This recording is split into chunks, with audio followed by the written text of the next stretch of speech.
Bismillahirrahmanirrahim. Assalamualaikum warahmatullahi wabarakatuh. Nama saya Putri Indah Hasani dengan NPM 19111000373, mahasiswi program studi pendidikan guru madrasah ibtidaiyah kelas I semester 3. Saya akan mempresentasikan jurnal saya pada mata kuliah filsafat pendidikan Islam dengan judul Hakikat Manusia dan Masyarakat dalam Perspektif Filsafat Pendidikan Islam. Yang pertama, hakikat manusia dalam Islam. Pada hakikatnya manusia terdiri dari dua unsur, yakni jasad atau materi dan ruh atau imateri.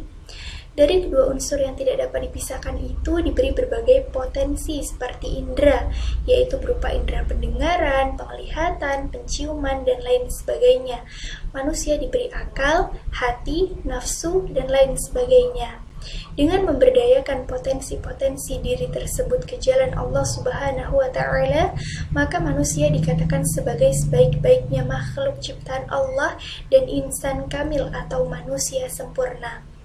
Ada 4 aliran yang membicarakan tentang hakikat manusia dalam antropologi filsafat, yaitu aliran serbazat, aliran serbaruh, aliran dualisme, dan aliran eksistensialisme.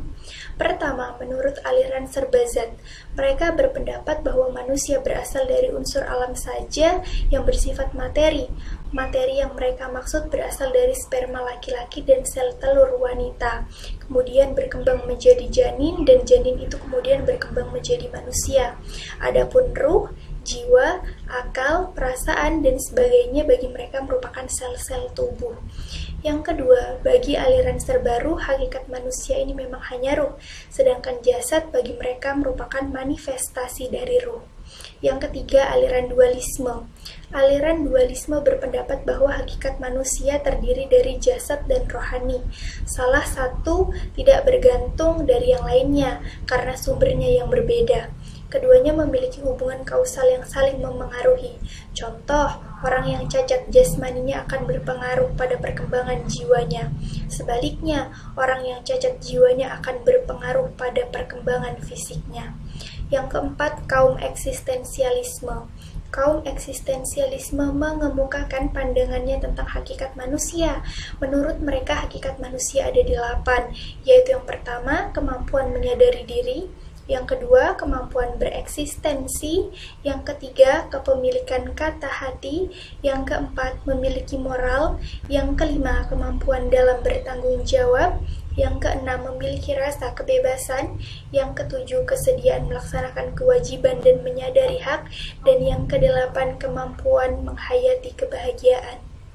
Selanjutnya, Islam menguraikan mengenai hakikat manusia di dalam Al-Quran, dan banyak sekali para ahli yang mengutip ayat yang menjelaskan proses penciptaan manusia, yaitu pada Quran Surah Al-Mu'minun, Quran Surah ke-23 ayat ke-12 sampai dengan ke-14. Yang kedua, hakikat masyarakat Islam. Tidak ada satu individu pun yang bisa hidup tanpa masyarakat. Untuk itu, manusia harus hidup bermasyarakat. Tujuan utama Al-Quran sebagaimana dikatakan oleh Fazhul Rahman, menegakkan tata masyarakat adil. Masyarakat yang adil itu adalah sebuah masyarakat yang etis. Untuk itu manusia disebut sebagai makhluk sosial karena yang pertama, memiliki ketergantungan kepada manusia lain. Yang kedua, berkemampuan menyesuaikan diri. Yang ketiga, berkemampuan berpikir, merasa, dan melakukan.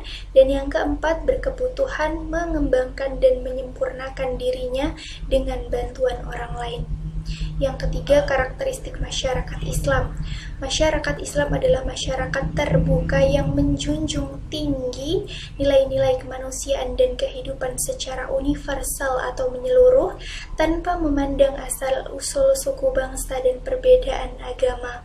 Masyarakat Muslim atau Islam merupakan kelompok manusia yang bekerja sama dan hidup bersama berasaskan prinsip Al-Quran dan Al-Hadis dalam kehidupannya. Karakteristik masyarakat Islam adalah masyarakat yang memiliki sifat-sifat positif dan menjunjung tinggi nilai-nilai kebajikan yang diajarkan oleh Islam itu sendiri. Setiap anggota masyarakatnya memainkan peran masing-masing untuk membangun masyarakat secara harmonis dengan mencerminkan kerukunan. Kedamaian dan kerukunan menjadi karakteristik utama dari masyarakat yang bercorak Islami. Yang keempat, dasar pembentukan masyarakat Islam. Dasar pembentukan masyarakat Islam adalah yang pertama, membebaskan masyarakat dari penghambaan kepada selain Allah Subhanahu wa Ta'ala. Pembebasan masyarakat dari penghambaan kepada selain Allah Subhanahu wa Ta'ala akan membawa perubahan yang sangat besar ke arah kemajuan masyarakat, di mana hal ini dikarenakan pandangan hidup tauhid tidak mempertentangkan antara dunia dan juga akhirat, antara yang nyata dan yang gaib, yang imanen atau berada dalam kesadaran, dan yang transendental atau bersifat gaib, dan juga antara jiwa dan raga. Bahkan, konsep Islam tentang hal-hal tersebut sangat jelas dan rasional, berbeda dengan keyakinan lain selain tauhid. Maka kita dapat simpulkan bahwasanya pembebasan masyarakat dari penghambaan kepada selain Allah berfungsi mentransformasikan masyarakat menjadi masyarakat yang memiliki sifat-sifat yang mulia, yang terbebas dari belenggu ideologi, sosial, politik, ekonomi, dan budaya yang bertentangan dengan ketauhidan. Yang kedua adalah mengorganisir masyarakat untuk menghilangkan kejahiliahan. Yang kelima, peran masyarakat dalam kemajuan pendidikan dasar Islam. Berdasarkan tantangan yang akan dihadapi di dalam masyarakat, terutama peran pendidikan agama Islam dan peran Undang-Undang Sisdiknas nomor 20 tahun 2003, maka bentuk peran serta masyarakat dalam rangka ikut serta meningkatkan pembelajaran pendidikan agama Islam adalah yang pertama, revitalisasi serta reorientasi terhadap pendidikan keislaman, terutama pada keluarga dan anggota keluarga, di mana keluarga dan anggota keluarga merupakan bagian yang tak terpisahkan dari individu-individu masyarakat, serta memiliki peranan yang sangat dalam bagi masyarakat dalam memberikan dorongan terhadap pendidikan agama Islam.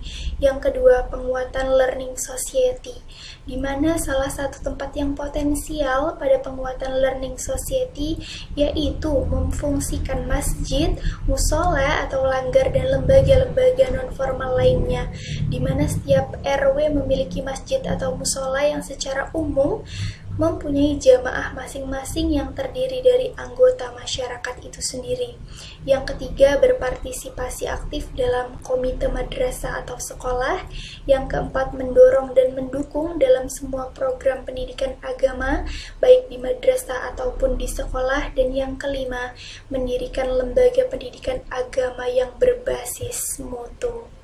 Terima kasih. Wassalamualaikum warahmatullahi wabarakatuh.